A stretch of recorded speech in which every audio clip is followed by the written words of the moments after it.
Asmaul Husna adalah nama baik dan indah yang dimiliki oleh Allah Subhanahu wa taala yang berjumlah 99.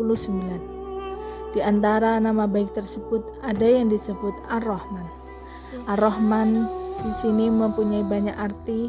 Ada yang berkata bahwa artinya suatu nikmat yang panjang, dan ada juga yang mengartikannya sebagai Maha Pengasih atau Maha Pemurah.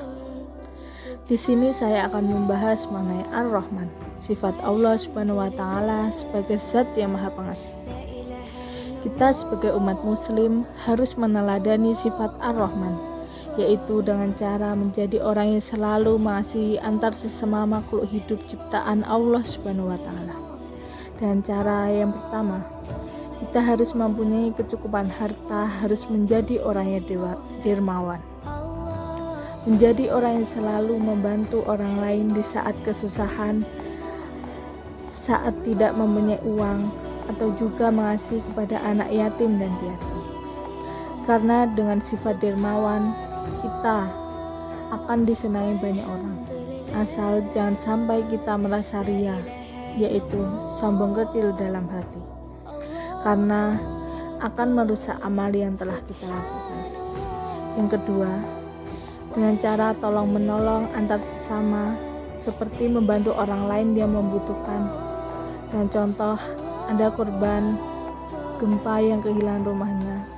Disitulah kita harus memiliki sifat tolong-menolong dalam hati kita untuk membantu orang yang kesusahan. Sama seperti sifat dermawan, sifat tolong-menolong juga akan banyak orang yang suka dengan sifat kita. Rasulullah Shallallahu Alaihi Wasallam bersabda, "Bukanlah dari golongan kami orang yang tidak mengasihi dan menyayangi yang lebih muda, tidak menghormati orang yang lebih tua." Hadis riwayat Tirmizi.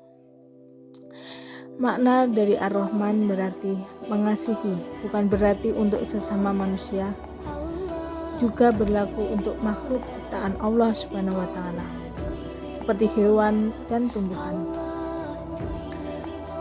Manfaat kita meneladani sifat Ar-Rahman yaitu 1. Hati kita akan menjadi tentram dan tidak gelisah. Yang kedua, semua hal akan menjadi damai. Karena kalau kita sesama manusia saling mengasihi satu sama lain, tidak akan ada kerusuhan. Semuanya akan menjadi damai, tidak ada peperangan atau konflik. Yang ketiga, kita akan selalu dikasihi dan disayangi oleh Allah Subhanahu wa taala. Yang keempat, hidup akan menjadi lebih bermakna dan bahagia. Yang kelima, kalau kita saling mengasihi, semua itu bisa menjadi contoh bagi orang lain yang melihat kita.